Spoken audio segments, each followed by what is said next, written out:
ladies and gentlemen.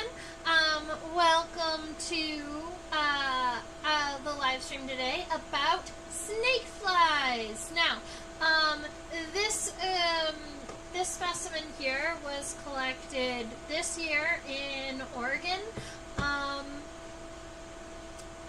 Mount Hood. Yeah. In Mount Hood National Forest. So, this snakefly actually did come into a blacklight, being nocturnal, and snakeflies are in their own order of insects. All right, they look like net-winged insects, right? They've got wings that are very similar to like a green or a brown lacewing. And they also are reminiscent of a scorpion fly. They both have very similar characteristics. They have kind of similar wings. They both have elongated pronotum, kind of like the pronotum of a praying mantis, but the front legs of a snakefly are walking legs rather than the raptorial or the grabbing front legs of a mantis fly. The front legs, all three pairs of legs here are walking legs, and if you want to know a scientific word for that, we would call them ambulatory legs. That's what the name we give for walking legs. Well, I've never seen this insect. It looks awesome. I totally agree. Snake flies are one of those insects that are super duper unique. Generally nocturnal, so most people haven't ever even seen one, and they're not incredibly common. They're not one of those major orders with huge numbers of species. I would also argue they may not be very greatly studied, or I haven't seen a whole lot of keys on them. So Raphidioptera. I'm going to double check the spelling on that. Yep, that's how we spell it. Okay, so they are in the order Raphidioptera. Now, in Oregon, let me go ahead and write this down, because I will admit I didn't identify it any further past family, so we'll get to there. But I'm going to write snakefly. All right. Raphidioptera happens to be the order of all snakeflies. And then there are two families that exist of snakeflies. One of them have kind of triangular heads, like this one has, and the other one have kind of big square heads. Because this snakefly has this triangular head, it is in the family Raphidiidae. There we go.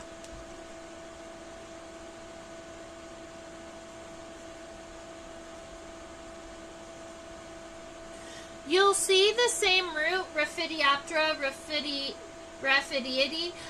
You'll see that same root because that'll actually follow all the way down to the first genus ever described. And then the first genus that was described actually dominoes up the chain. So, not sure what that genus in this family would be, but then it gives you the genus, it gives you the subfamily, Raphidiinae subfamily, and then you get the family. Now for me, I haven't identified it past family, so I'm not comfortable saying what subfamily it's in. I haven't really looked into it, but really super awesome. Me either. What a neck. Cervix. That neck region is called the pronotum. That's this right here. It looks like a neck. Jared, you are actually right in that because it's actually the first segment of the thorax and not a neck. The space in between the head and the thorax is the cervix. But that would be a very small region right here at the back of the head. Good remembering, though. That's awesome. All right, let's go ahead and get started. Kind of reminds me of a weird-looking Dobson fly. I could see it. Dobson flies are nope. I was about to lie. I could see it though. The wings are very similar to a Dobson fly. Okay. I'm going to really quickly increase the light of this insect and see if we can kind of illuminate a little bit more of that head without glaring it out. We're going to go, we need a spot in between those two. That looks about good. Cool. So we are completely zoomed out, which means that I can get a full length measurement. I'm going to measure this specimen from the front of the head to the back of the abdomen, not the back of the wings, first of all, just to see what that measurement comes out to. So, from the front of the head to the back of the abdomen, this specimen is 1.26 centimeters long. All right, and then if I was going to add the wings, so go from the front of the head to the end of the wings, it is 1.72 centimeters with the wings. So you have almost an you have almost an additional 1/2 centimeter that is just wings here. That's kind of nifty.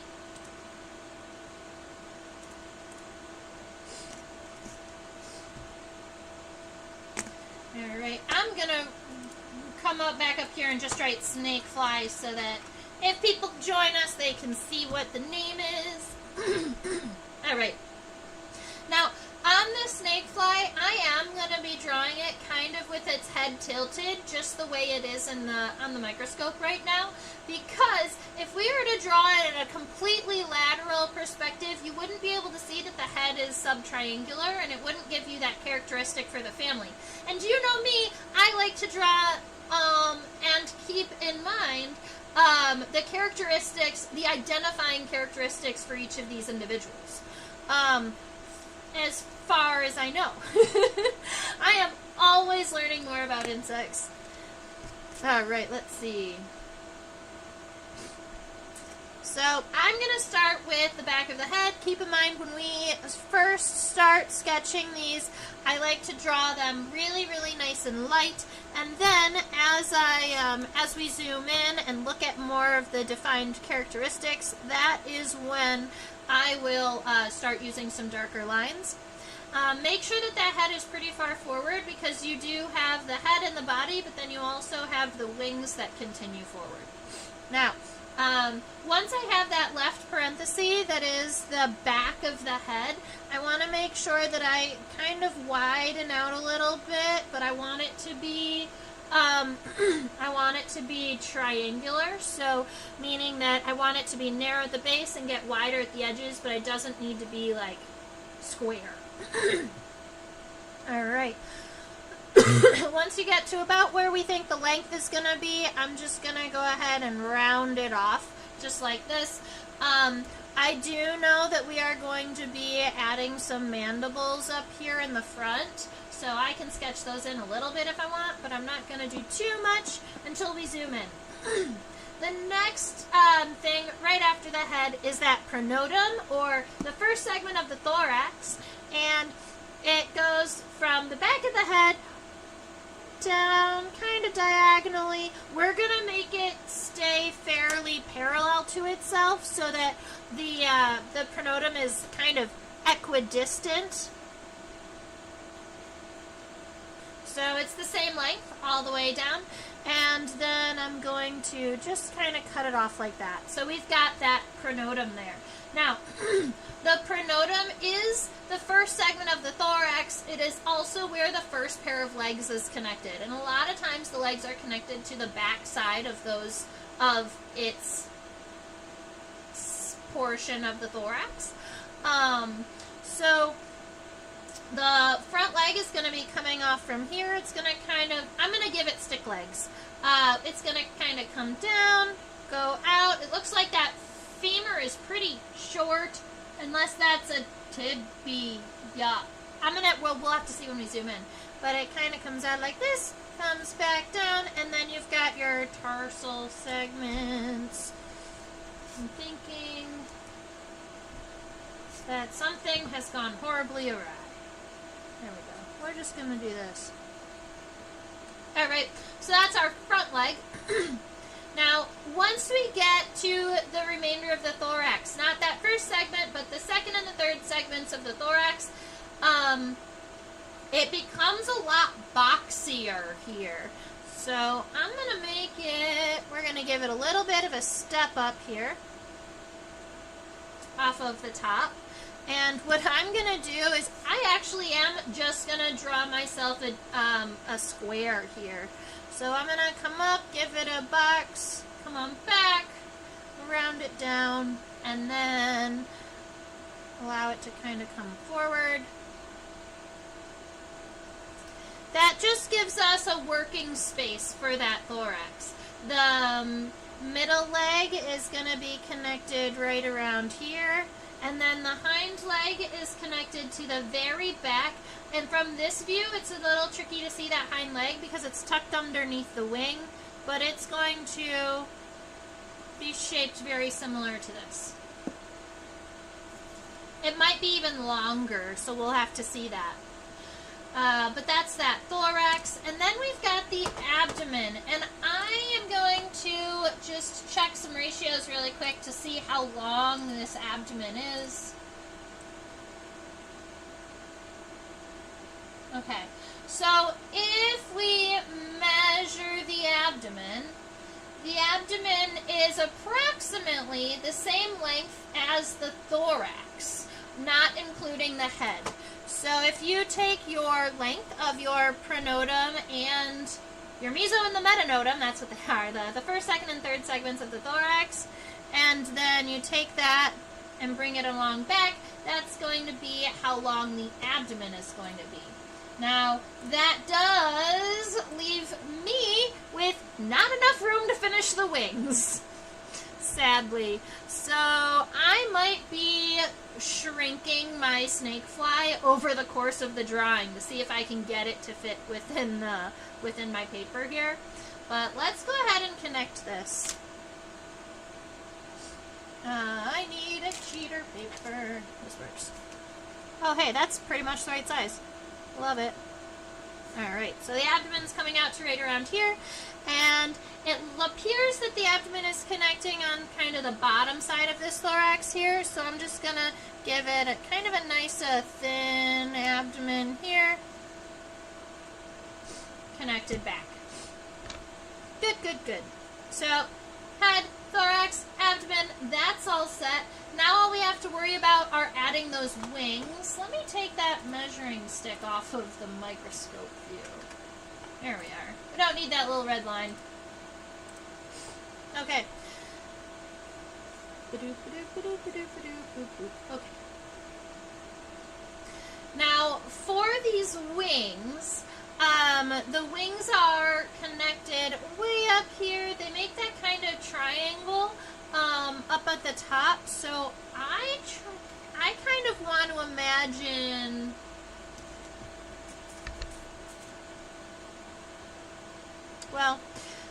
we'll fix that when we zoom in, I guess. But I'm going to start right around here, kind of like what lines up with that pronotum. And I'm going to take that wing and I'm going to come up from there. And you can come back down, make sure that that gets level with the thorax and the abdomen, and then it'll kind of come back up to that point.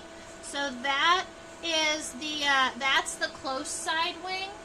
And then the far side wing is going to connect right here to that top corner. So it's going to be coming down towards the other wing and then up kind of like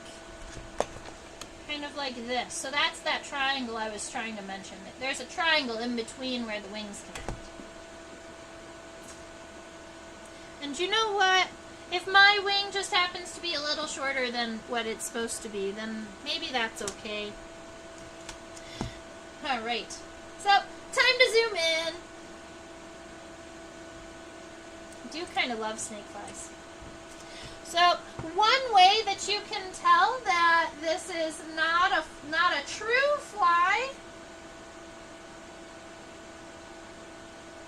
is true flies only have 2 wings. Alright, whereas this insect right here does have 4. And to see all 4 wings, because they're stacked on top of each other, what I look for is the coastal vein. So this one right here that's really strong, that bright orange vein that comes down like this, that is on the front wing. But if you look a little bit further back, it's a little bit blurrier. This is the leading edge of the hind wing. So you've got both front and hind wings here. The other way that you can know that this is not a true fly is by looking at its name, actually. A true fly, there's going to be a space in between snake and fly. So if this was a true fly called a snakefly, the name would look like this. But because it's not a true fly, it's connected in one word. And that's a naming rule that you can follow throughout insects. If they're one word, it's lying to you. And if they're 2 words, that's the truth. Things that you can look at are like firefly or butterfly. Those are both words with fly in them, but neither of them are true flies. You can also see like ladybug is one word, but they're not a true bug. Alright? But if you write ladybird beetle, then it's 2 words because it is actually a beetle and not a bug.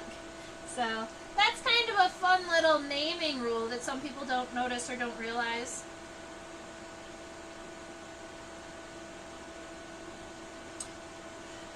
When you zoom in, and especially with darker images, tend to need more light. So let's go see if I can add just a tiny bit more light, not to blur it out, but I want to see the ocelli. Because I can see them. I want you to see them. There we go. That's so much light. That's okay. We did it. Alright. So we are now looking at the head of this snakefly. What's cool is that the head isn't just that triangular part. There is kind of like a thin neck kind of region of the head too. So that's kind of nifty. Jared sees the ocelli. That's awesome. The ocelli are right here at the very top of the head, and if I zoom in nicely, everyone will be able to see it. Right there. All 3 of those cute little ocelli are on the top of the head. A lot of times ocelli come in sets of 3. Every now and again there's a weirdo insect that has 2 ocelli rather than 3. Okay. So keep in mind I'm going to be shrinking this head even further so that I can fit the body on, but let's go ahead and start here. I'm going to start by actually erasing where this head and the thorax connect, because I want to make sure that I give myself that little neck region. That's where I'm going to start. Normally I start with the compound eyes, but because I don't know how large this head is going to be, we're just going to start somewhere else. So the back of the head, right about here. Oh, Terry, come back. Alright. The back of the head right about here, I'm going to be drawing kind of like a left parentheses. Alright, at this point, any and all of your lines can be nice and dark because we are looking at kind of our final view here. And then at the base of the head, it almost gets a little bit wider here, so I'm just going to make sure that I give myself a convex angle here and here. That's also going to give the head, that neck-like appearance. Let me go ahead and just erase that. From here, we're making that triangle, so I want the head to kind of come down in this way. And then I want the top of the head to be angled up. So I'm going to start with a little bit more of a straight line, because you can see there's a little bit more of a like a sharper point there, and then it's a nice smooth round edge all the way, honestly, all the way up until where the mandibles are. So that's going to look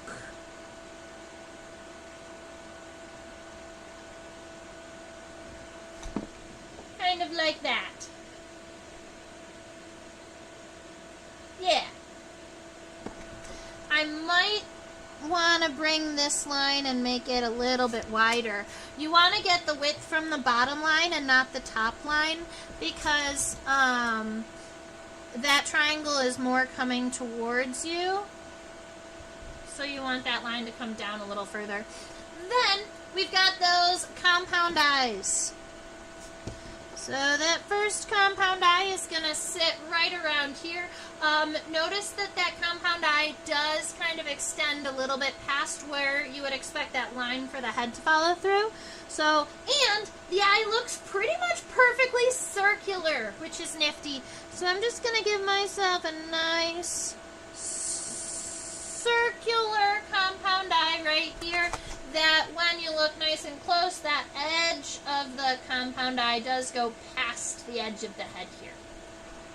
Alright, and if you were to follow kind of a diagonal up into the right line, kind of right around there, that is going to be where the compound eye on the other side is, but you can't see it in its entirety. I'm actually going to make it a little arch on the outside of of the outline of the head we've already made. So, kind of like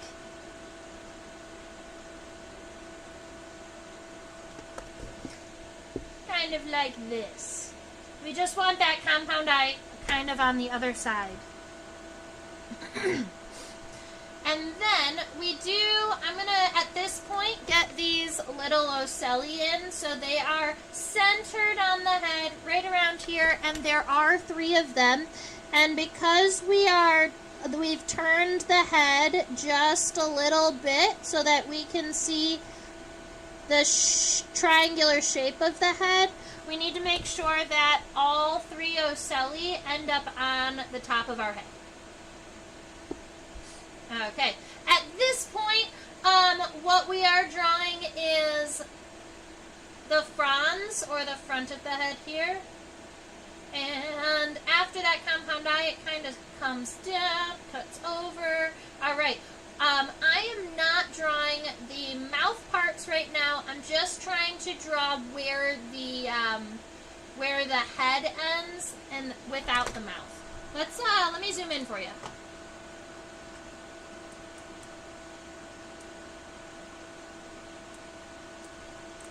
So this is the head.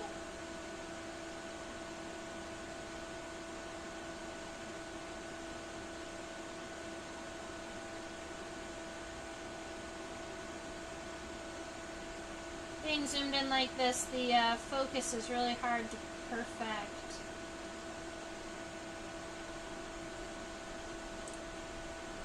I'm going to try something different.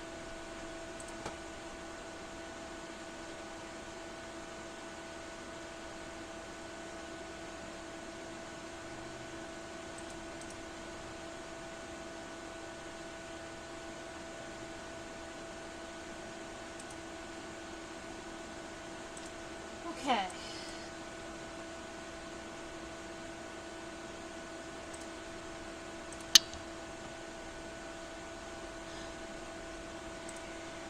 Not happy with the amount of light that I'm getting. So we're going to zoom out, focus, freeze frame, and then zoom back in.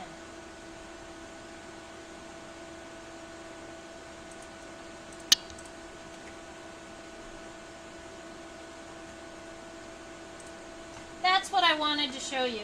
So the front of the head, is there something in its mandibles?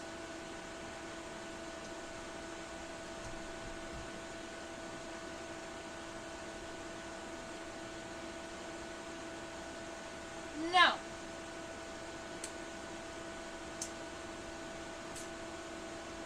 There is nothing actually in its mandibles. The snakefly, oopsies, oh man. Well, I guess I'll show you what I'm seeing then. There is nothing actually inside of the mandibles of the snakefly. What you were seeing was the side view of the upper lip, or the labrum of the fly, of the snakefly. So when we are drawing the front of the head here, it does get fairly narrow pretty quickly on the top, and then along on the bottom, I'm not going to connect it to the bottom of the compound eye, but I'm going to come in a little bit. And keep in mind that whatever angle your compound eyes are at, that should be the angle of the end of the head, too, for perspective. So whatever this is, your next line is also going to be parallel to that.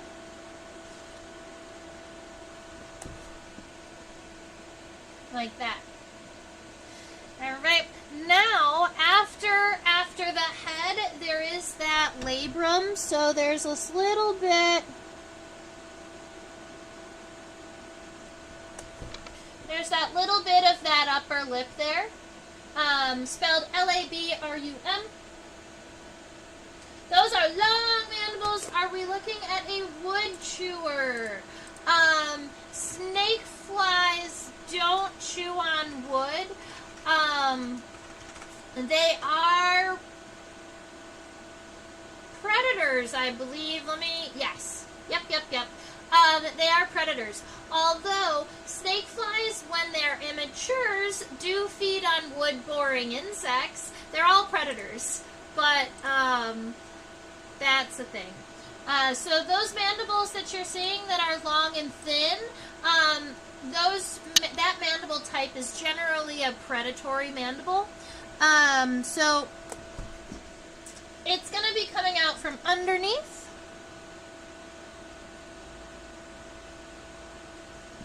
One mandible that's going up and away, and another mandible that's kind of coming in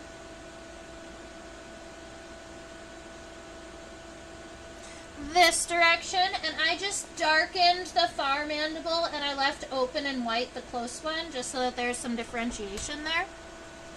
And I'm going to go ahead and erase any and all of these little sketchy lines that I don't need and add the cross-hatching within the compound eyes. So that is the head of our snakefly so far. And because we asked about the mandibles, I'm going to share something fun with you. So the mandibles of this insect look more like this, which is a predator. Generally, when you have a wood-boring insect, a lot of times the wood-boring insects are also immature. So, like beetle grubs will have this type of mouth part. Beetle grubs that are wood-boring will have nice, sharp mandibles up in the front, but actually at the base of the mandible, you're going to have this big flat surface. And then when you look at them combined, they're sharp up there on the front, but they're flat on the base. And that is wood-boring. Those are wood-boring mandibles. What's funny is that when we talk about our teeth, like our sharp teeth up in the front, that would be kind of like this part here for ripping and tearing. They use it for ripping and tearing the wood. We call them our canines. We don't really have a name for this specific part of the mandibles, I don't believe. But the flat teeth in the back of our mouth are called called molars. And this right here, that flat part at the base of the mandibles, is so characteristic that it gets its own name. And the name of that part of the mandible is the mola, kind of like a beetle molar. It's a flat surface that the beetle grubs will use for actually for grinding the wood. So tearing and then grinding and then swallow. So that's our little side conversation about mandibles. All right, let's look at the antenna of the snakefly.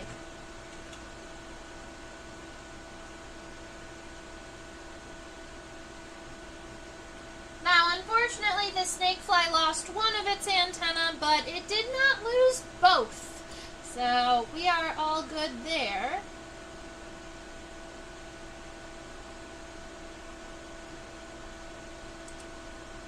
Tell it to focus.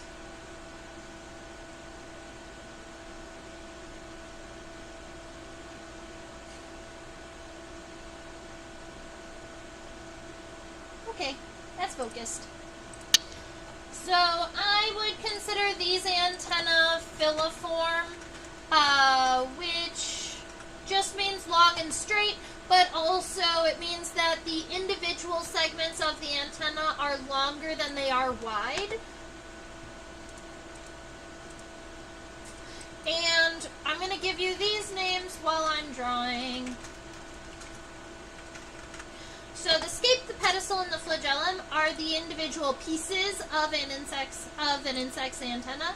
The scape is going to be that first segment that you are seeing. So that is right here, that big white, wide, kind of square, rectangular-ish segment.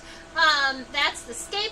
The next one is a little smaller but still pretty sturdy, is the pedicel right there. And the remainder of the segments are make up the flagellum. Now, I recently saw on a key, and it amused me, those segments can be referred to as the flagellar segments.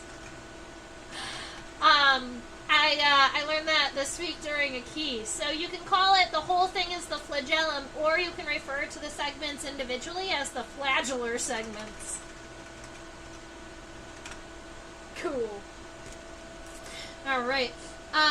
This antenna here is coming out from in between the compound eye and where the head ends, so that's going to be right about here.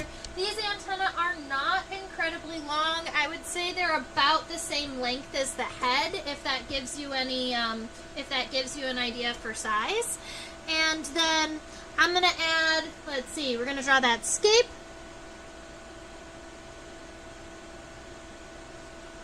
Got the scape, and then a little bitty pedicel. And each one of these segments does look kind of unique enough that I don't want to just make the entire antenna together. I'm going to count these segments. We're going to go with 1, 2, 3, 4, 5, 6, 7, 8, 9, 10, 11, 12, 13. 1, 2, 3, 4, 5, 6, 7, 8, 9, 10, 11, 12, 13. There are 13 flagellar segments. Notice that they do get shorter as you get to the end, and the last two segments are very dark, almost black. No problem. I love teaching people new things. That's what I'm here for. Alright. 1, 2, 3, 4, 5, 6, 7, 8, 9, 10, 11, 12, 13. They're really itty bitty teeny tiny, but I mean these antennae are pretty tiny. So that gives us 13 segments and is, I think I did pretty good, is approximately the length of the head. Let's see. Yeah, pretty close. The antenna might be able to be just a little bit longer than that, but I'm happy with it. So because we can see both sides of the head, I feel that it makes sense to draw both antenna. Normally I just draw one, but today I am going to draw both. 1,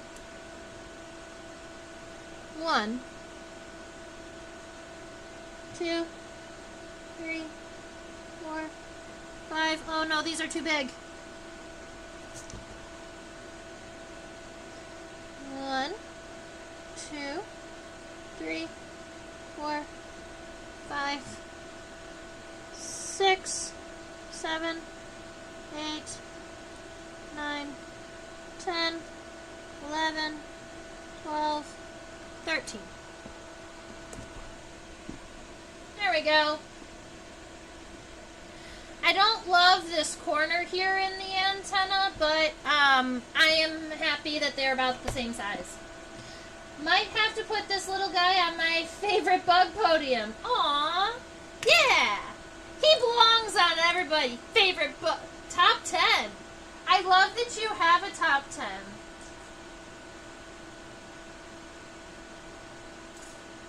What's your absolute favorite, and have we drawn it yet?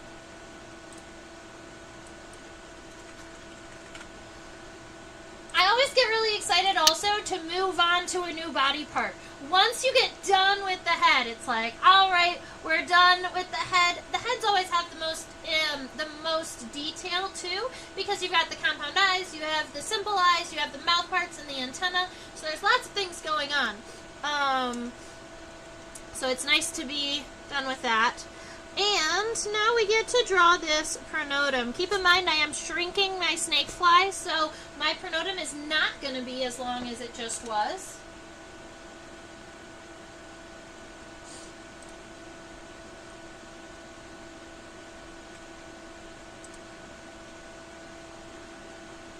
Okay.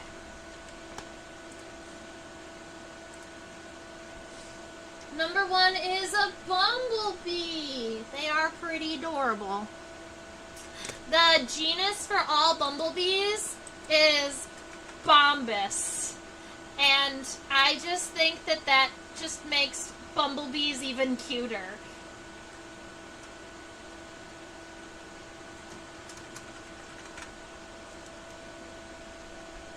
Alright, now that I am looking at this pronotum here, I would say that I'm gonna give myself kind of a light sketch anyway to kind of fix what I had, because I need something to work with. All right, I'm thinking that is gonna be my new pronotum. Which also means that leg is going to be moved way up. That's fine. So, now that I have that little bit of a boxy pronotum, I want to make sure of a couple things. That back 2/3 has that kind of lump-like ridge here, so I want to make sure that it makes its way into the pronotum. And then the bottom side of the pronotum almost looks like it kind of wraps around. So right here at the back, I'm going to loop, loop, loop, loop. Yeah, I want to make this line concave rather than convex. So starting up here at the top of the pronotum, I'm going to make it concave to make it look like it's kind of wrapping around. And then I'm going to round out the bottom corner here.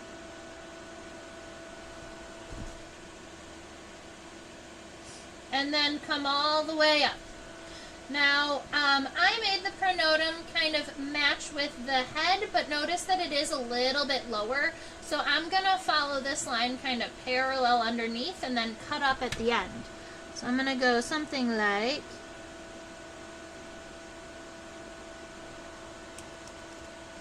and then cut up right about here.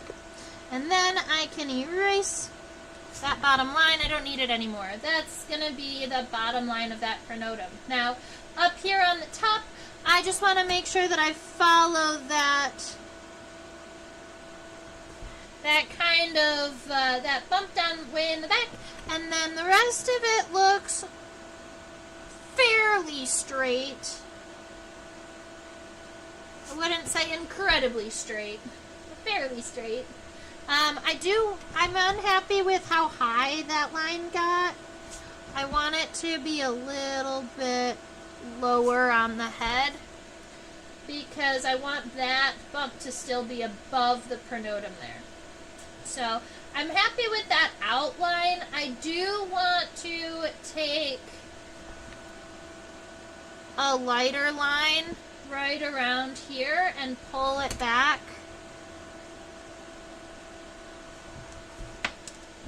Kind of like that. This is not a suture. It's not a line in the exoskeleton. It's mostly just for shaping. Then you can see there are all of those little dots, all of those little dots all over the pronotum, and you can always go through and add that. I think that when I am adding kind of spots or dots onto a drawing, I have to remind myself over and over not to rush them, because you want to make sure that they are true dots and not just kind of like lines or spots or anything like that. You gotta be kind of careful with them. Alright, so that is that pronotum there. Now, that front leg comes down right about here, and I'm actually going to draw the coxa first, and then we're going to move on to the rest of the thorax and the rest of the body. So right about here, at the very bottom, I want to add the coxa, which is kind of short, very wide. Right there, that's the coxa. And so all I'm going to do is add that, and now I know where that front leg is being connected to, and when we come back, that'll make it a lot easier. Let's go look at the meso and the meta regions of the thorax.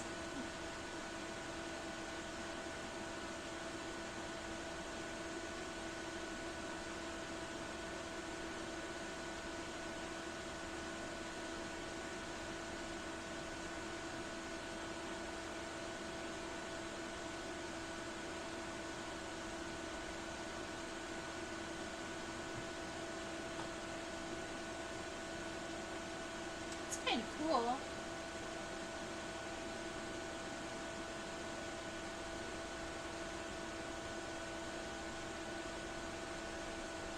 Whoa, what's that?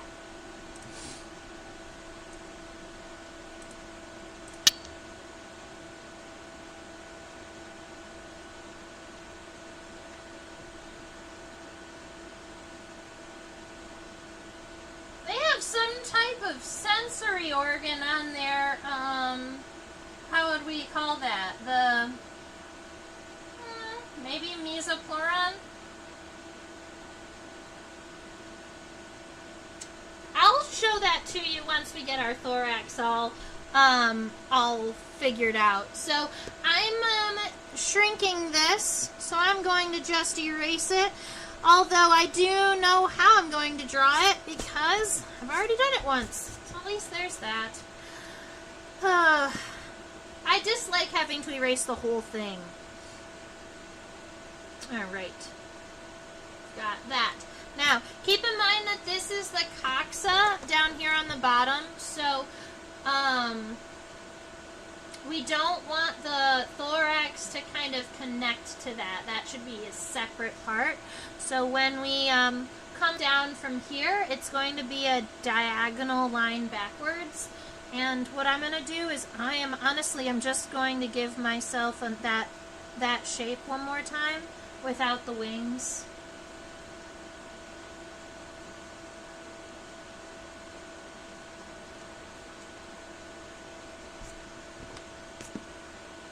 Okay, so we've got this shape. It kind of comes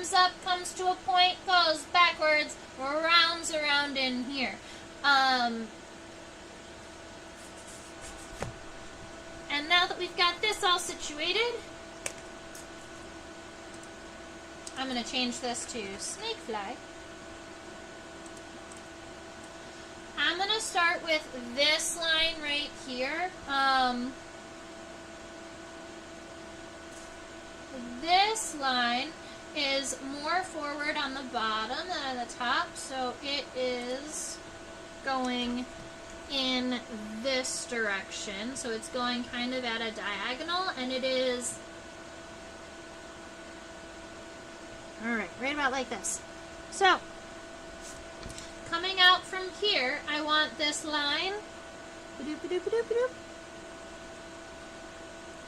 instead of coming out straight, I just want it to come out at a little bit of an angle like this, and that is going to be where the hind wing connects. And right here, at the bottom of this angle, that is going to be where the wing that's closer to the viewer connects. So right about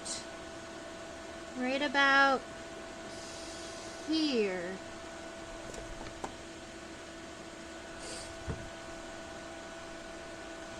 But I think I sketched that a little bit wonky. Alright, let's see.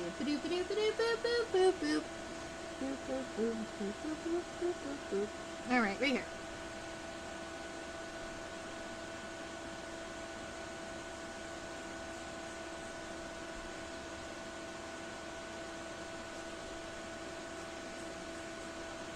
I just wanted to give myself an idea of where the wings are, so I gave myself a really nice light sketch here and here for that far wing, and here, and what is going to be more like there for the front wing. So that gives us an idea of where the wings are happening. Now, I'm going to darken this line now here, this diagonal line that comes down from here. And this is where I'm going to stop and show you something that I think is really wonky and kind of cool looking.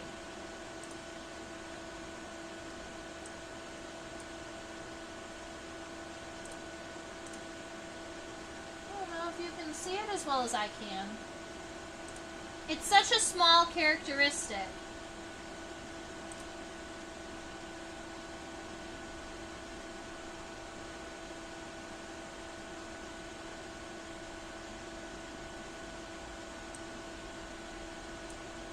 Kind of see it there. So something that I want to show you that I think is kind of cool, that looks interesting, and I'm not sure what it's for, but I'm going to be drawing it into my drawing, is right here there is a perfectly circular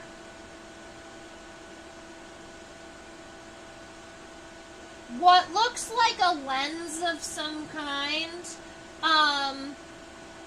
piece of the body. And it looks like it's on the second segment of the thorax. So it's going to be right about here, underneath where the wing comes out. So if I was to, I know where the wing was coming out exactly.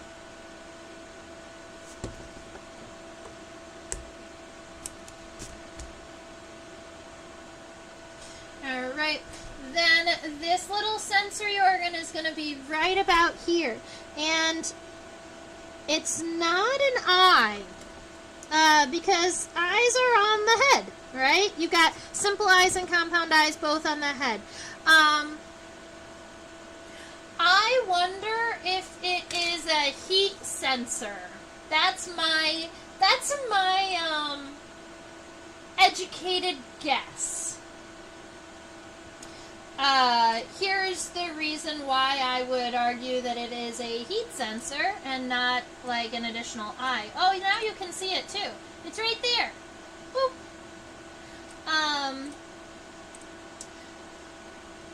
Immature snakeflies feed on beetle grubs that are chewing on wood. So the immatures are going to be found in rotting wood along with their food source. A lot of insects that feed on or look for rotting logs have heat sensors. The insect that I would use as a reference to this is longhorn beetles. So longhorn beetles, as they are flying over fallen logs, they have these heat sensors in between their second and third pairs of legs, and they can tell the temperature of fallen trees. And the reason why they need to know the temperature is because the decomposition process creates heat and warms up the log. And the longhorn beetles can, as they're flying through the air, know at what level of decomposition the trees are at by the temperatures that they can see. And so they know what logs are good for their babies and what logs haven't decomposed enough, or are too hard, or are past ripen, are past good for what they are. So that would be my guess. My guess is that right there we're looking at a little heat sensor, but I don't have a confirmation.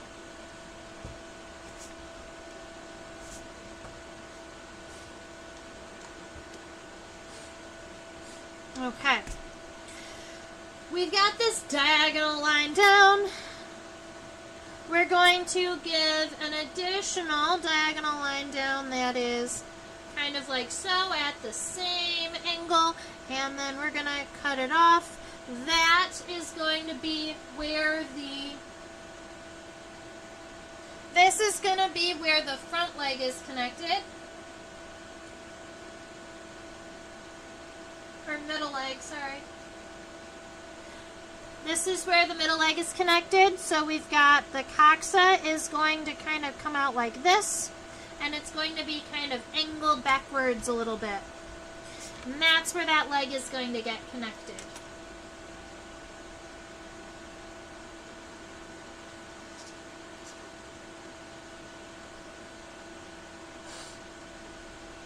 And at this point, I'm actually going to turn the specimen because the hind leg is easier to see on the other side of the specimen.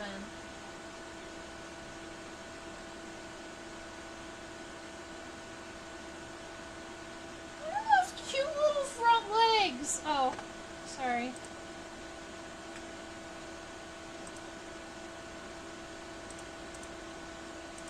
When I increase the exposure time for our specimen, it also puts a little bit of a lag on my microscope. Look at those cute little front legs! I love them so much. Alright, let's go look at the hind legs.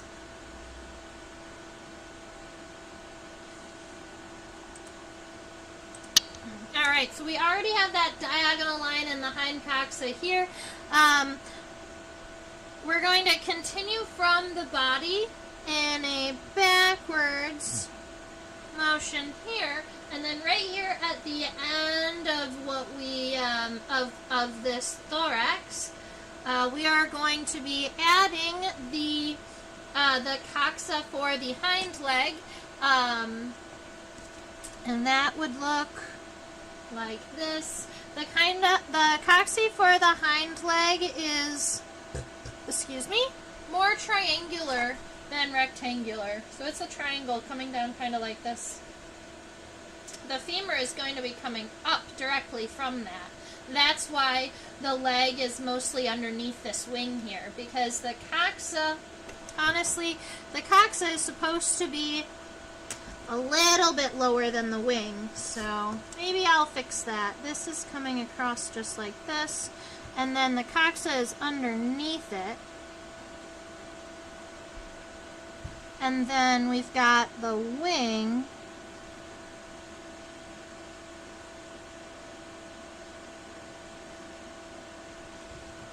The wing coming this way, the body, the hind coxa.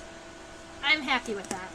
Now, because of the wing, we can't really see what's happening with the back of the thorax here, so I am just going to kind of square it off.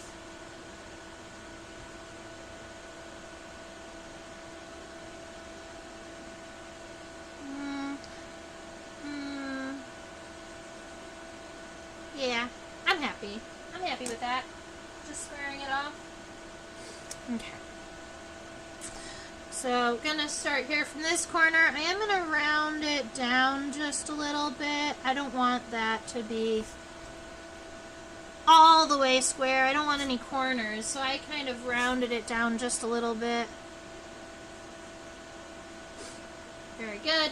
So we've got that thoracic region. Now I am going to add the wing lines that exist inside of the thorax. So that wing line this way, and then this wing that's coming towards, and then the top of this wing is going to be gonna kind of come out like that.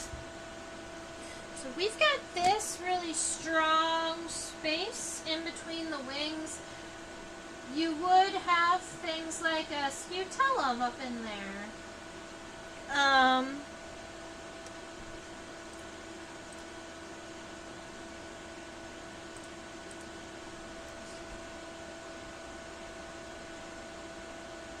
That's fine. I just rounded off, oops. I just rounded off a little corner here so you can see that this was the end of a segment and the beginning of a new segment, but we aren't going to be able to see much because of the wings, and I guess that's okay. That's fine. Alright, now we know that the abdomen is approximately the same length as the pronotum, as the thorax in its entirety. So that would be the pronotum, and that box is going to be about the same length as the abdomen. So I'm going to take my little cheater paper here, give myself a little measurement, pull it along on kind of like so, and give myself a little mark. That is where my abdomen is ending this time. And you know what? I think my specimen is going to fit on the paper, which I'm pretty excited about.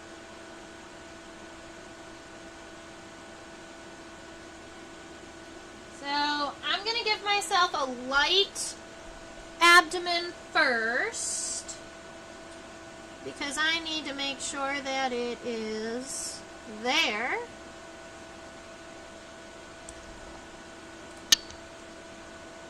That. The abdomen looks so small in comparison to the thorax. Okay, so what I did is I connected the bottom of the abdomen mostly to the bottom of this thorax here. There's a little bit of a divot. And then up here I went about halfway. And what I think I'm going to do is take this corner and lower it. How am I going to do that, you ask? I'm just going to take the top of the thorax line here, and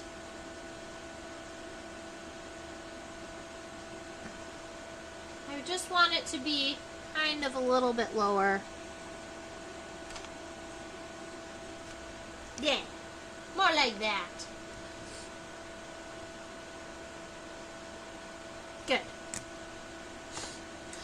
Fairy Tale's favorite is the spiny stick bug, Podisis. Very cool.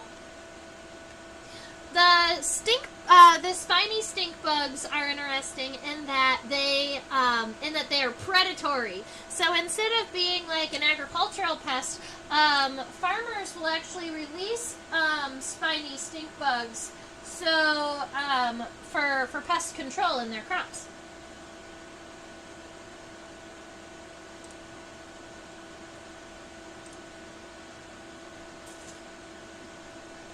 So my favorite stink bug, okay, if you've looked up the spiny stink bugs, you should also look up the spiny stink bug eggs. I actually might be able to find my pictures of their eggs, but go ahead and look them up. They're really, really cute spiny stink bug eggs. They look like a little barrel like this. They're kind of like a metallic coppery color. They are generally laid in sets of 16. It's always even, and it's generally under 24. And then along the top rim of the egg, it's got all of these, it's like got a crown of spines. Like this. And they're really cute. And then as the eggs are developing, you can see the stink bug's eyes through the cap of the egg. They're so cute.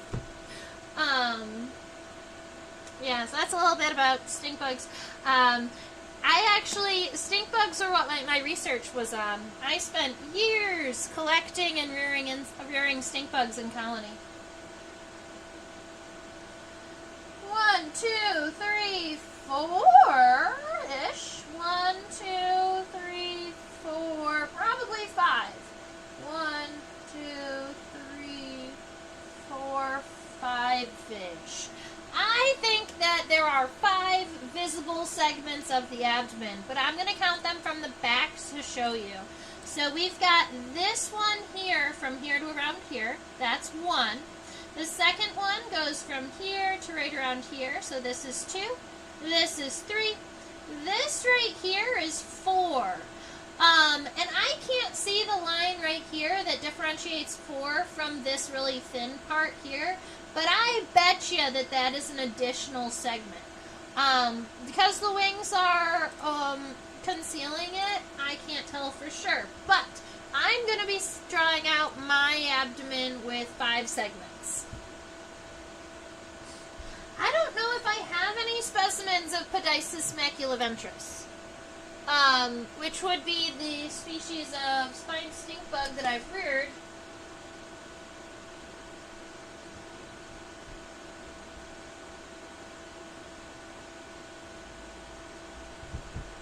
I do not. But I do have a rice stink bug, and they have cute spines too. Alright, I'm going to subdivide this. I'm going to subdivide this very lightly just to start. 1, 2, 3, 4, 5. I think that that looks about right. But I'm also noticing the shaping of the abdomen isn't just this kind of basic round shape. So I want to kind of reshape just a little bit. This first segment is very kind of triangular here. So I'm going to make it just even a little bit narrower at the base to give it that triangle shape.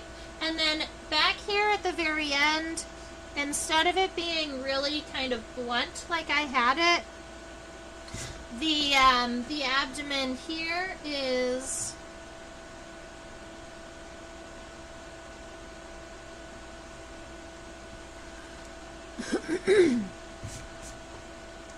it has this like very odd kind of ledge, and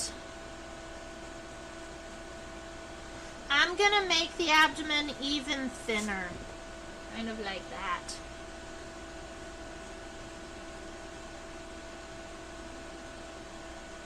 Okay, so this is going to be the shape that I'm working with. Kind of narrow in the base. I gave it this little ledge here. I narrowed the abdomen down a little bit.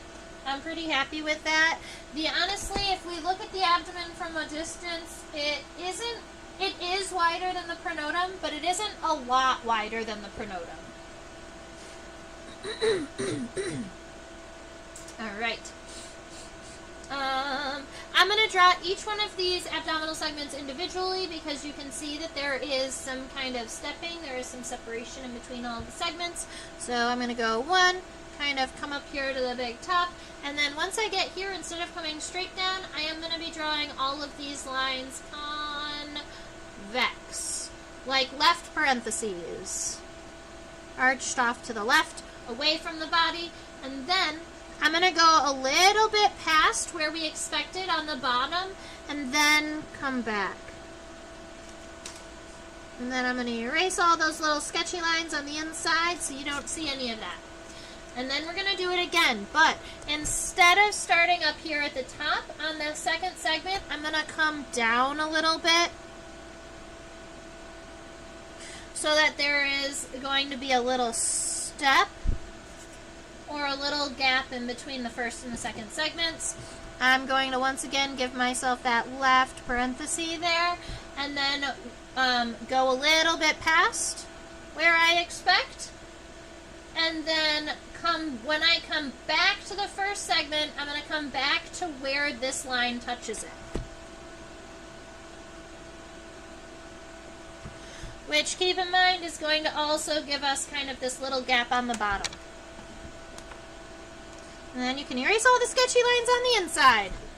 So that's what second segment looks like.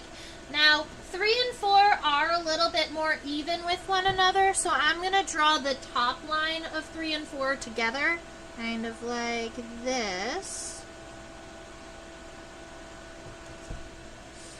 And then I'm going to give those left parentheses, so left, left. All right, those two.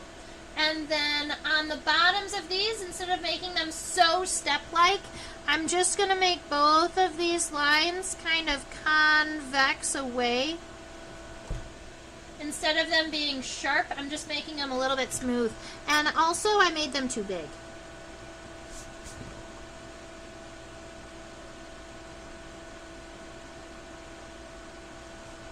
Alright, they're going to almost look straight, but they are kind of arched down in a way.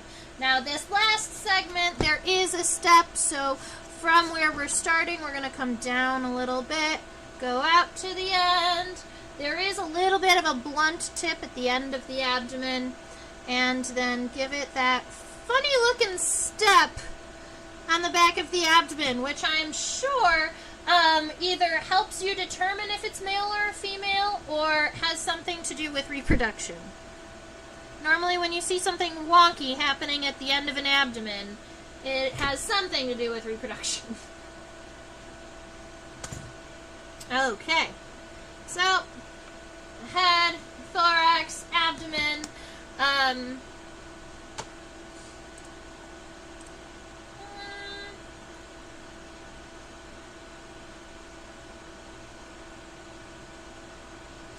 let's do wings.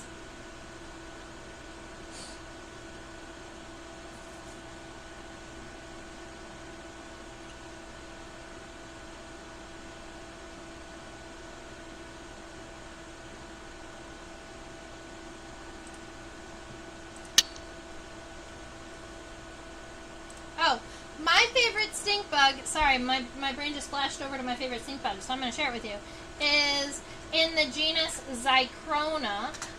The one I always looked for was Cerulean, which is the species in Michigan, but I have since learned that there are 2 species of Zycrona in the United States.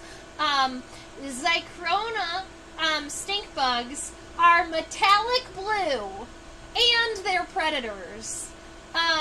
So that makes me happy. Okay.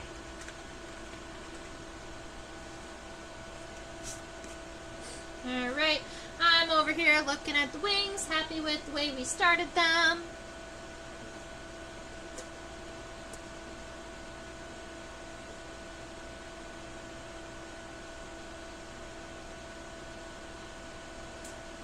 What's with the different color on the tip of the wings?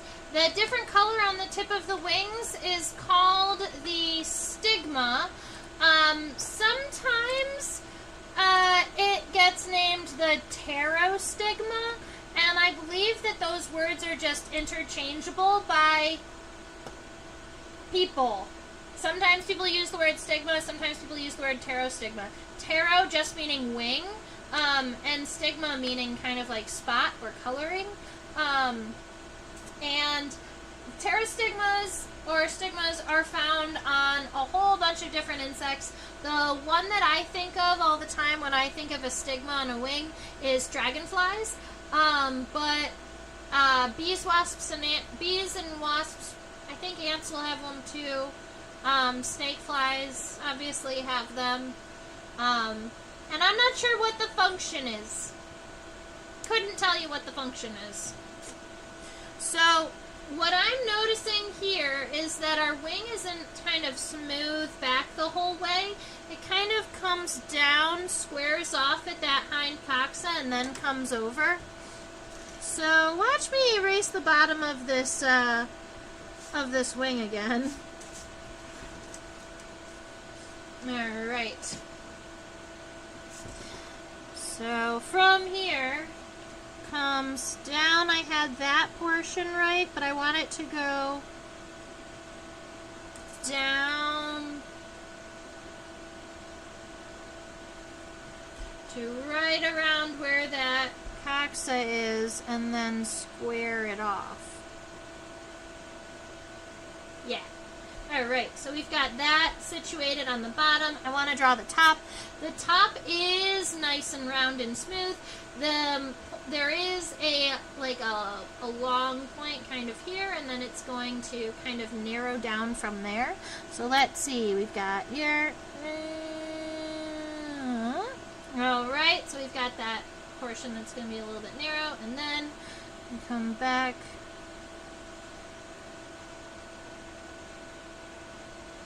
Alright, I think that this line here, so now I'm going to play a little bit with the shaping of this wing. I think that this is a little bit too high, so I'm going to try that again, but make it just a little bit lower. It needs to be even lower than that. It doesn't want to be lower than that. Come on, bud.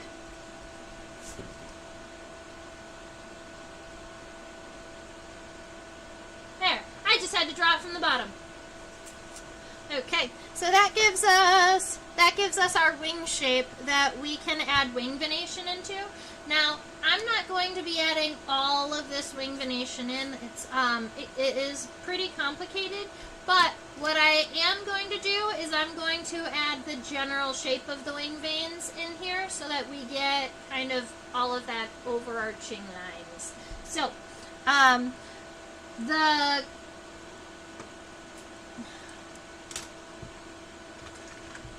the costa is the strong vein right here. It goes from here and it kind of comes down, and where it hits the leading edge of the wing, that's where the stigma happens. So we're going to have that line kind of come out from here, but it creates that squared off portion right there, and then it continues and touches. Alright, so that's our costa. And then along here you have some cross veins. 10 if you wanted to count.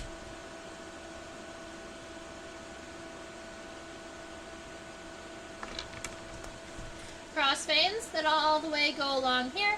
Then I'm going to add that little bit of the pterostigma, which is just going to be a region of the wing that is a little bit darker than everybody else. And then from this,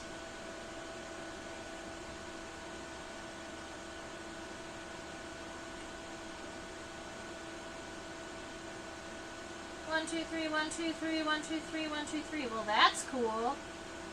1, 2, 3. 1, 2, 3. Okay, so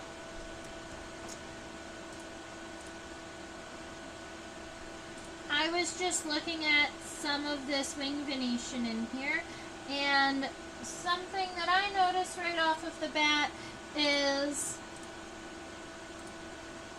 that kind of centralized in this wing, you've got a lot of these kind of stacked larger shapes, and they are also stacked in threes. So the cells here are elongate, narrow, and generally from the costa, 1, 2, 3, 1, 2, 3, 1, 2, 3 are stacked 3 up. So something like this.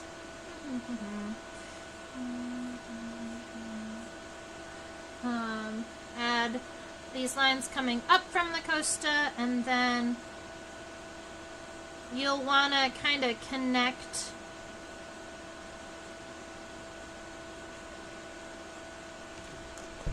I'm just giving myself these kind of longer shapes here that come up from the costa, and then off of these we've got a whole lot of veins that kind of come off and Y at the end of them. And those Ys are very similar to like the splits on a lace wing.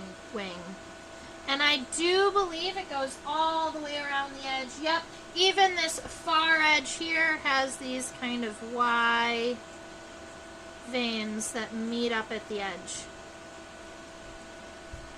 And they do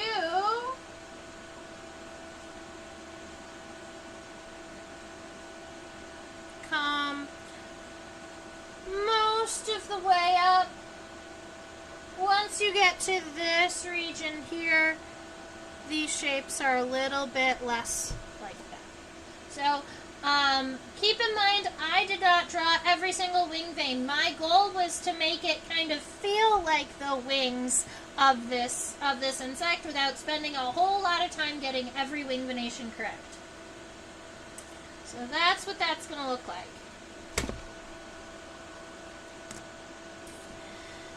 Now we can go back to the legs.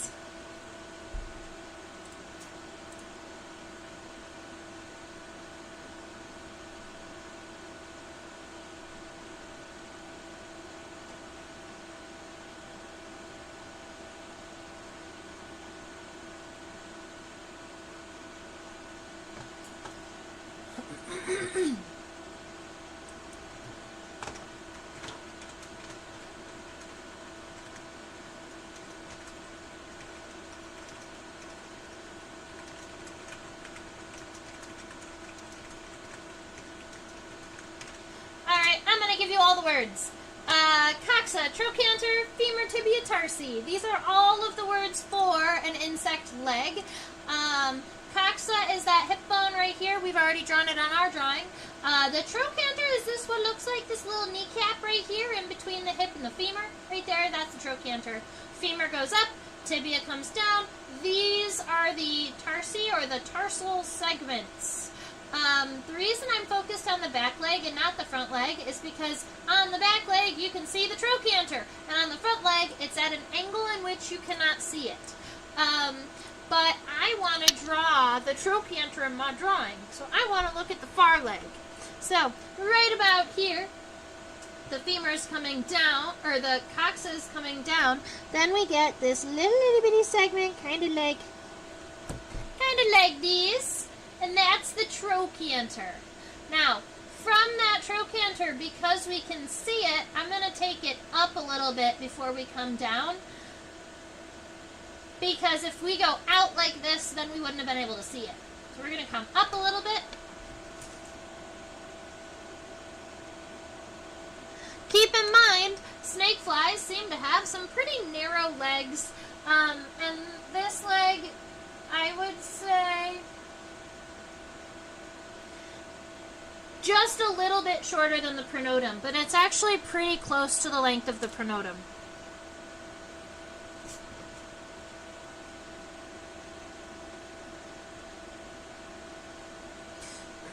So you've got that femur coming up. The tibia comes down. You can see that at the very end of the tibia, it expands just a little bit, widens like a pair of bootcut jeans. And the tibia is longer than the femur. So, something like that. And then for the tarsal segments, I'm going to focus the zoom up so that we can see the tarsal segments on the close leg.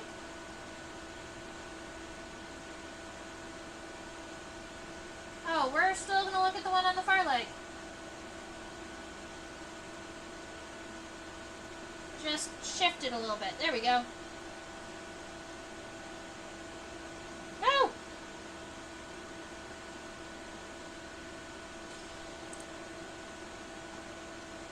Need more light.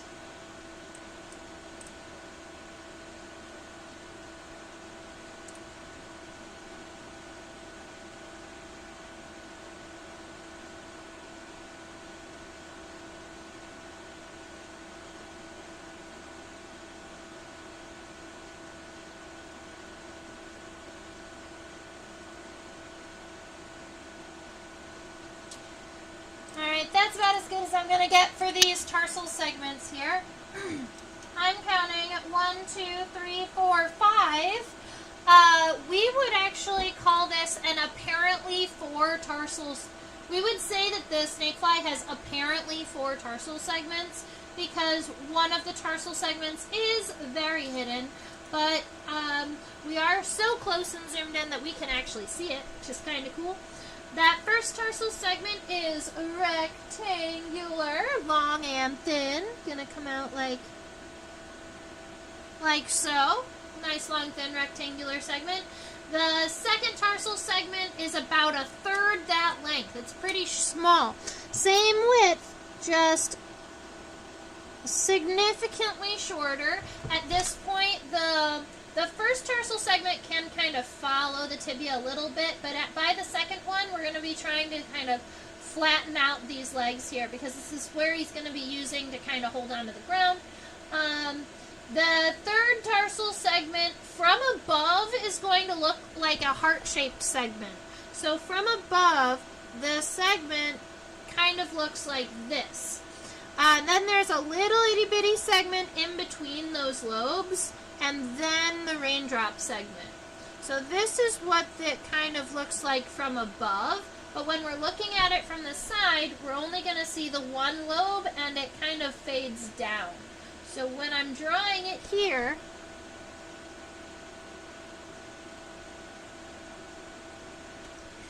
it's going to be a lobe that kind of drags down pretty hard, and then that little segment is going to be very not noticeable, and then you've got the raindrop segment, that longer one with the tarsal claws.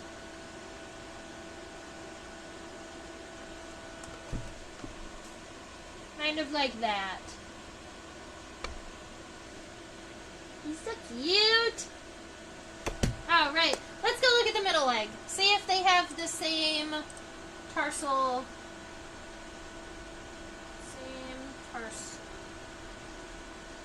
Gonna flip over and look at the other side. Make sure I'm picking the leg that's proper. There we are. Yeah. So then on this leg, if I just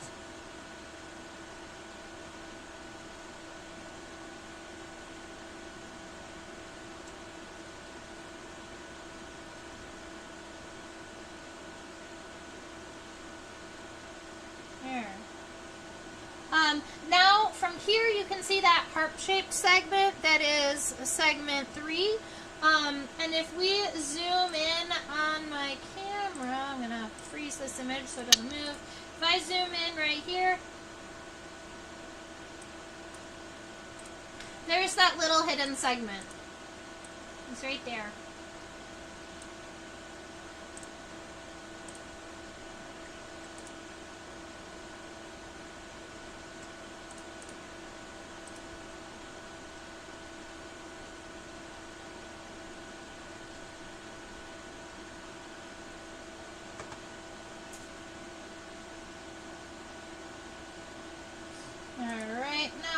Going to decrease this light because we are overexposing our specimen at this point. There we are. Now the trochanter really is not visible from this view, so I'm actually going to just erase trochanter from our list. It's still there, I promise. It just isn't visible from here.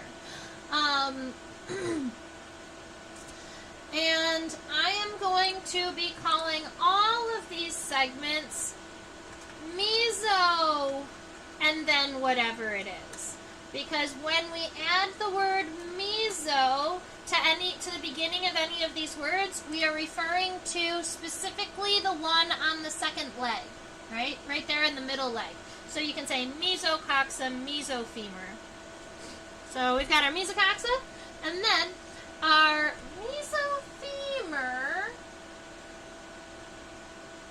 does seem to be dragging a little bit, and I like my legs to kind of come up and then come back down.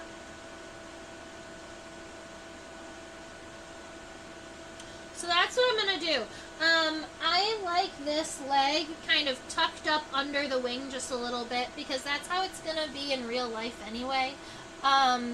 So when we're looking here, the femur is going to be coming backwards and up. It is technically going behind the wings. So whatever lines you already have for the wings there, you don't have to worry about erasing. But it is going above the body. So maybe we should have drawn the wings first. But that's okay. We got this. Alright, the femur. Nice and thin. And it's going to come up like this. And like this. Alright. I'm just going to erase this part right here. And we'll redraw a little bit of that. We got the leg, and then we've got the wing on top of it. Okay. Alright, so that's our femur. It's going up, but it's kind of going up into that wing space. Like that. And then the tibia is going to be coming down. I'd like you to notice that the tibia on this, the mesotibia, is really long. It's significantly longer than the mesofemur. So we're going to take it at a pretty strong angle here. We're going to come all the way down. It is a little bit wider at the base, so we're going to make it a little bit boot shape, a little bit wider at the end. And then we still have those same 5 tarsal segments, one of which is hidden. So we're just going to sketch those in. That first tarsal segment, nice and long and rectangular. Wait a minute. That's only 4. 1, 2, 3, 4.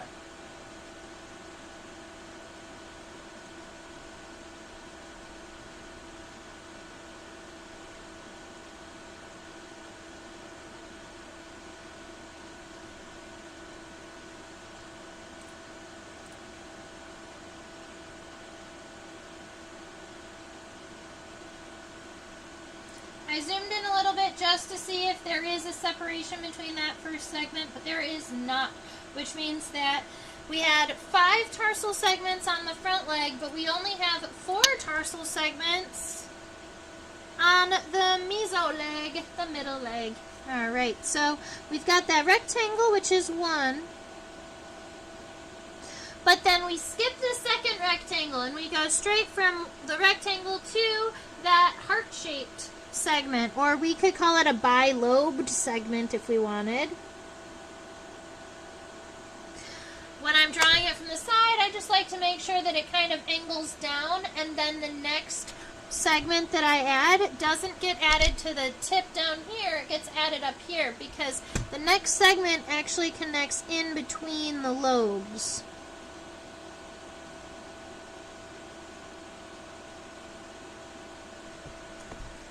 I draw it something like this. Alright, so that is the second pair of legs.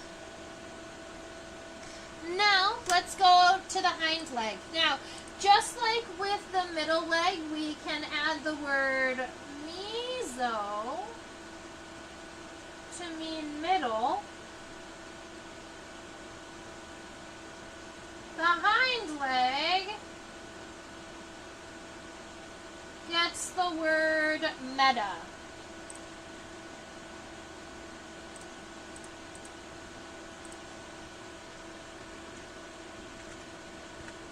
So the metacoxa, the metafemur, the metatibia.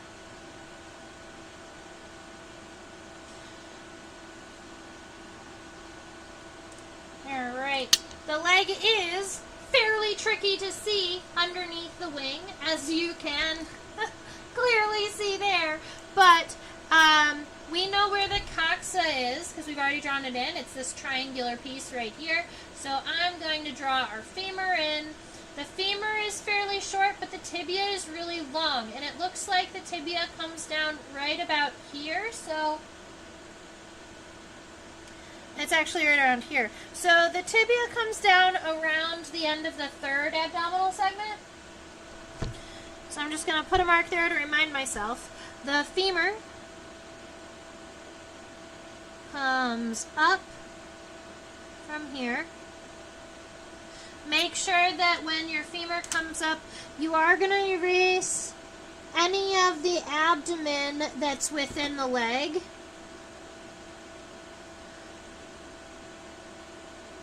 But not any of the wing venation that goes on top of it. And if you do end up, you can just kind of sketch it back in. So that's your femur. Now the tibia, I already have a note as to where it's coming down, so I know the angle it hits. I'm going to take this guy here and go all the way down there. And then I have the tibia coming down, erasing just where the tibia, the metatibia, crosses over the abdomen line one more time. And then redrawing in that wing vein, because we need that. And I want to see if the hind leg has 5 tarsal segments or 4 tarsal segments, and that seems to be kind of tricky.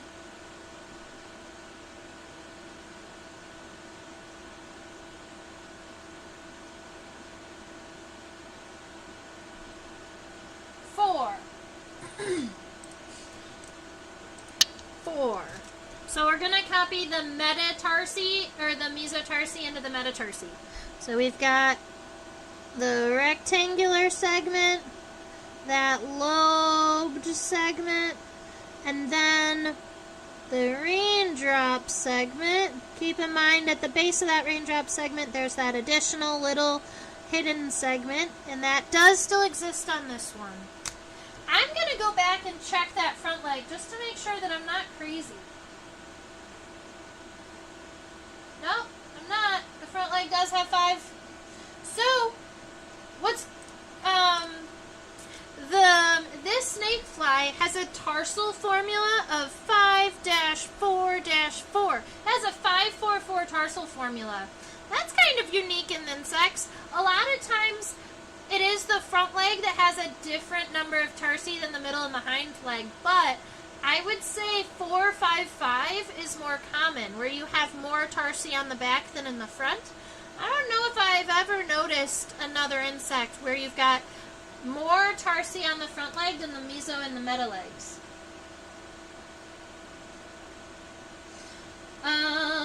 Wow, those have comparatively large space between claws. What do you think?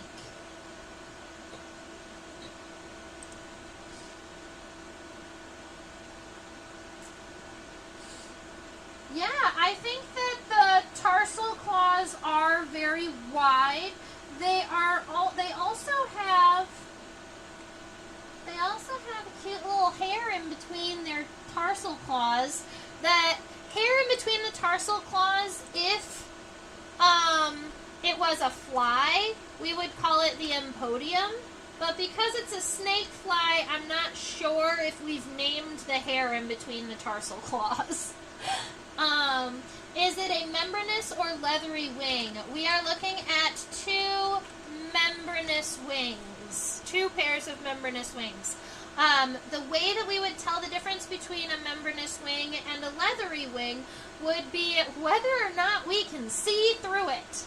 Alright, membranous wings, and that's a generalization, I'll admit, but it's a good one to think of.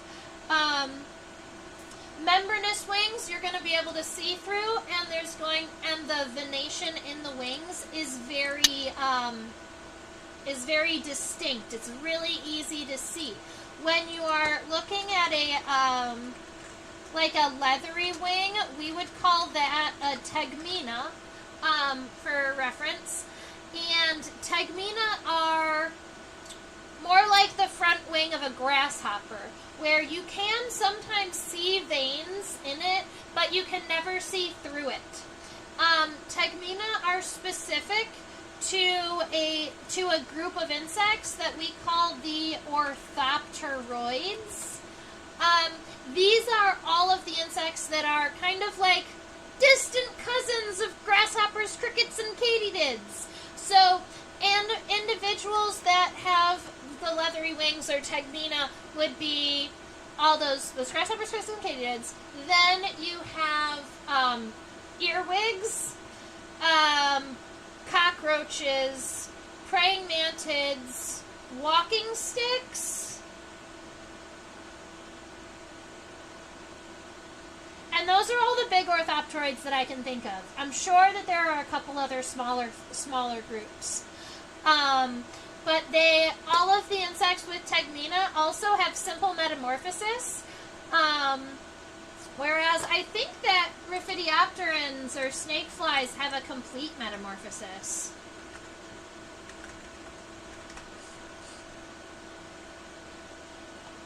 Yeah.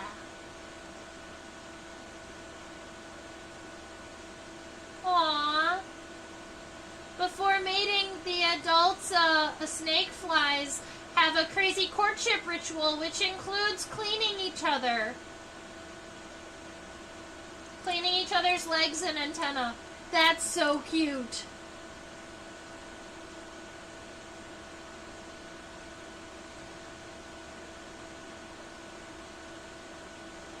A dark spot-like thing.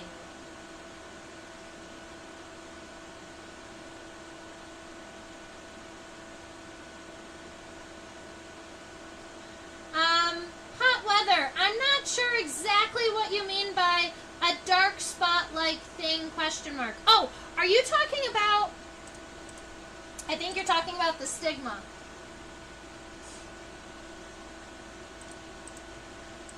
If you were talking about this dark spot-like thing, this is the stigma. And it's just a color on the wing. Yes.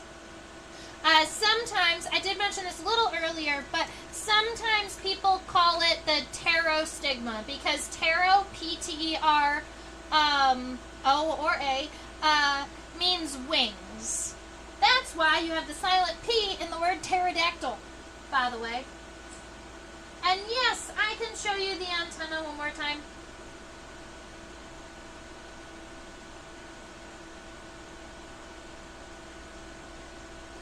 I can even increase the light.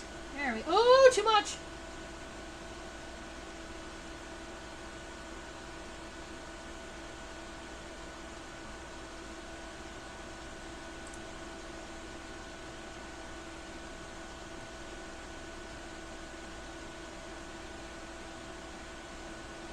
So this is the antenna of the snakefly here, and we would describe this antenna as a filiform antenna, long and straight. The majority of the segments are longer than they are wide, and that's how we would determine filiform, long, straight. Oh, I love that you know the word maniliform. Filiform, when we're looking at those segments, they are longer than they are wide. When you see a maniliform antenna, the segments are going to be equally long as wide. So they almost look like, they can look like pearls, like a string of pearls. But it can also look like a string of squares. But generally they are perfect squares, which is really cool. No, hot weather, these are the questions that I love. You're good. You're good 100%. Now, I actually do have an example of a maniliform antenna within reach. So let me go grab that. I don't know why I have my headphone in like I'm teaching a Zoom class. I can't hear your conversation. I can't hear your questions.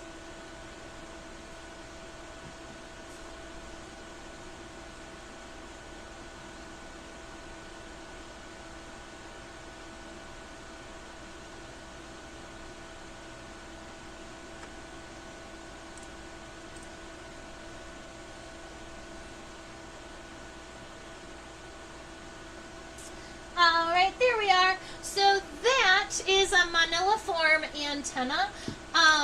Its segments are as long as they are wide.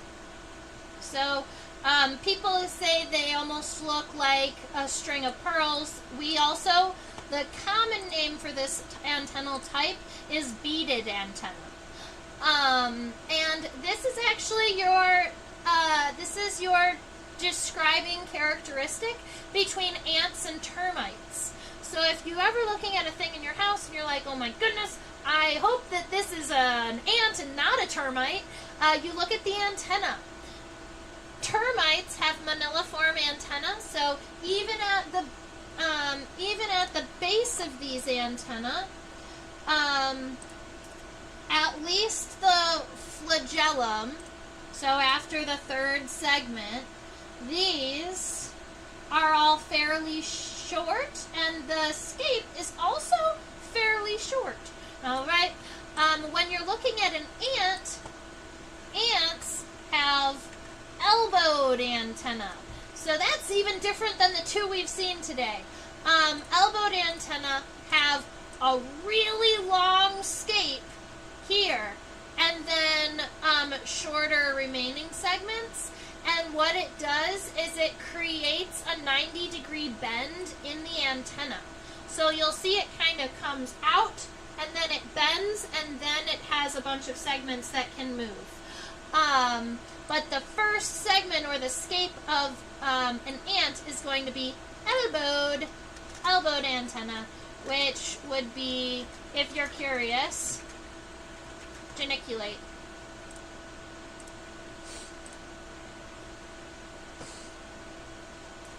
I don't even know that maniliform was a thing. Yeah, exactly. You have the terminology there, which I absolutely love, and I am so happy that you joined us today. Very, very good. So, do we have any other questions, comments, concerns, curiosities? I have now collected in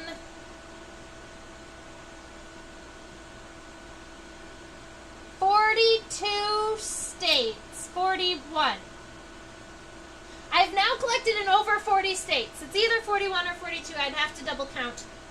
Well, I can count how many I've not been to. It's 6, 7, 8, 9. So 41. I've collected in 41 states now. My collection is doing pretty good. And if anybody has an insect they'd really like for me to draw next week, this is your time to let me know. If there's like a really cool insect you'd like to see, I'd love to draw it for you. And if you let me know now, that gives me a minute to plan, and I'll know exactly what I'm drawing, which I love to do. We could do a stink bug. That would be fun, but I don't have a spined stink bug. We could do the rice stink bug. They're really thin and narrow, and their spines go forward rather than out, which I think is kind of cute.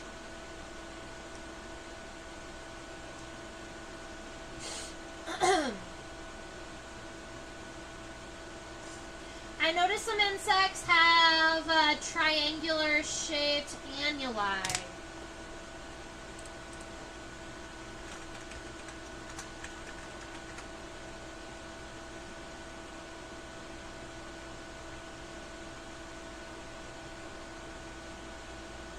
Non-muscular portions of an appendage that are defined by evaginations of the integument.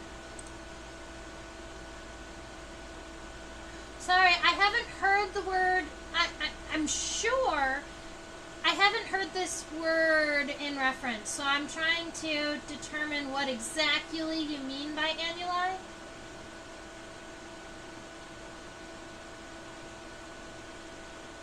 The adult antennal flagellum is further divided into many small annuli.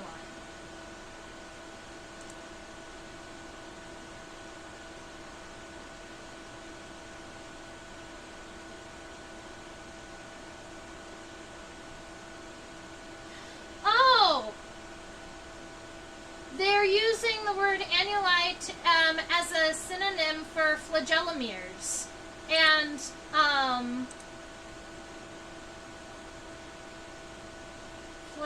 yeah. Okay. Got it.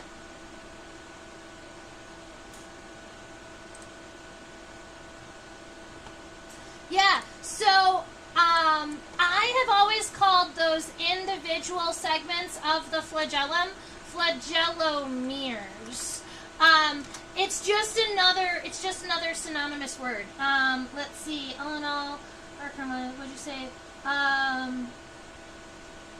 Some insects have a triangular shape. Yeah. So when you have that triangular shaped antenna, let's see. Oh, I've got a kind of a cool one here.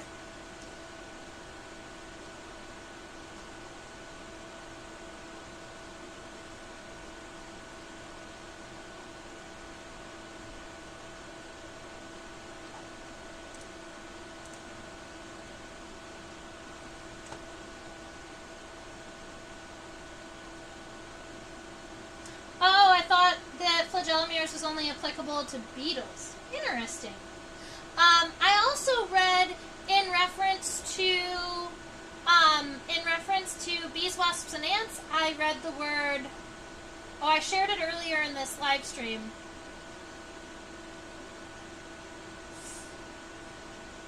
Flagellum. I can't remember it now. Oh, right. So this here are kind of those triangular-like segments, but when, so I'll show you something. This does get a little iffy, and sometimes people argue about it. So it's not always 100%, but here we go. An antenna is filiform if these segments are long and straight. Sometimes the segments are like this, and I would consider those triangular, right? And this would be an example of a filiform antenna, even if it went all the way out. But when these segments are off center a little bit, and you have one side that's really sharp,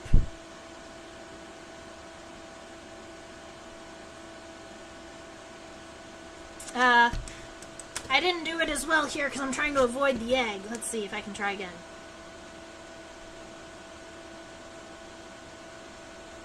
All right, but when they're kind of off center like this and they've got a sharp end all the way through, then we call them serrate.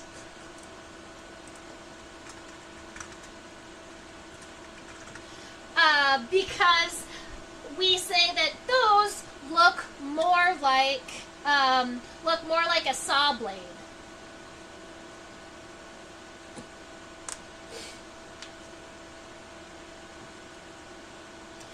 Man, antenna here. I've got exactly what we need.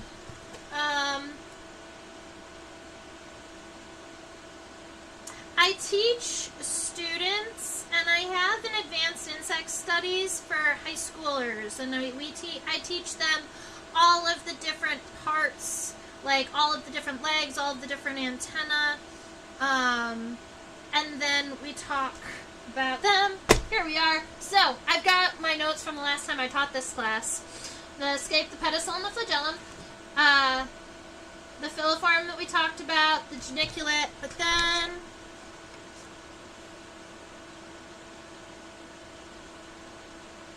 so you've got this serrate that we were just talking about that are really, really sharp, but and generally they are sharp on both sides. So even though this side is kind of off kilter, it's still sharp there. So that has that serration on kind of both sides. Whereas something that is pectinate or comb-shaped is going to still have those sharp pieces, but the sharp pieces only come off of one side.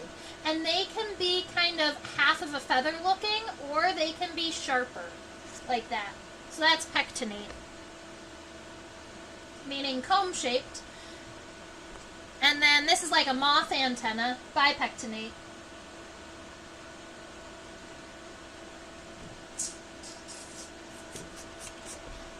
Yep. And then the only two we haven't talked about are aristate antenna of flies, and then the plumose antenna that are kind of like mosquito antenna. They have little pieces that come around in all directions rather than just flat like a feather, like out of a moth. So it looks more like a so it looks more like a pipe cleaner, where all the pieces are coming out of the same part. I saw that in a mosquito, plumose. Yeah, exactly. Good job. You can arrange a session all about antenna, legs, wings, and differences between insects for novices like me. I love that idea. I have actually been playing around with the idea of teaching this class for adults. I've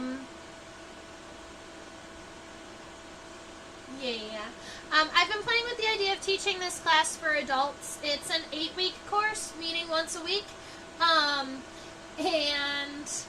I think I would be starting that next year. I'm still in the process of planning out those classes, but I think that that is happening. I do have one of my YouTube videos.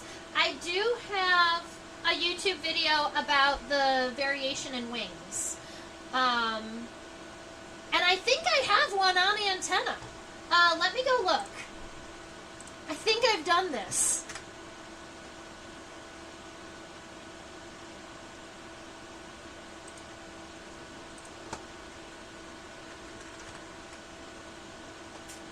Yeah.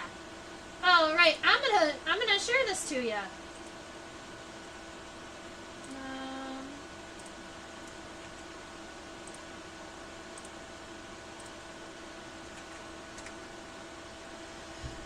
So that's my YouTube video all about insect antenna. I also have a video about wings. I don't think I've done the legs class for YouTube just yet. But honestly, if you really enjoy it, come back and let me know, and then I will build the legs one for you.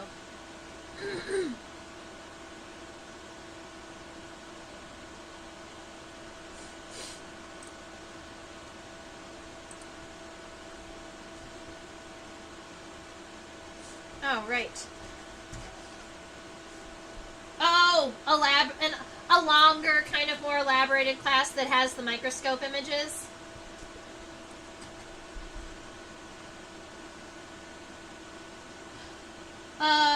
Jared wants an answer, but I don't know what the question is. You missed my earlier one. I saw that.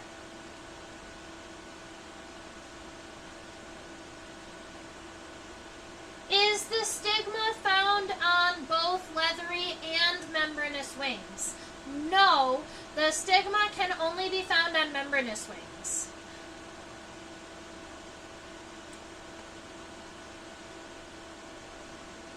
Aw, why thank you. Yeah, we could probably make that we could probably make that happen.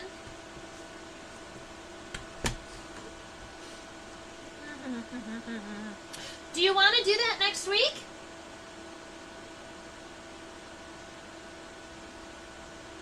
Oh, not next week, because next week is Thanksgiving and I'm taking Thanksgiving off to spend all of the time that I can with my family. But in 2 weeks.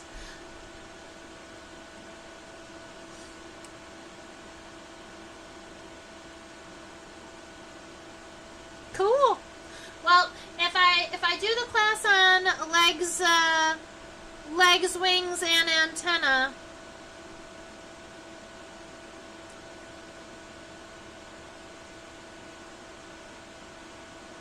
if I do the class on legs, wings, and antenna in 2 weeks, then it'll also be recorded. So if you miss it or miss pieces of it, you'll always be able to come back and look at it.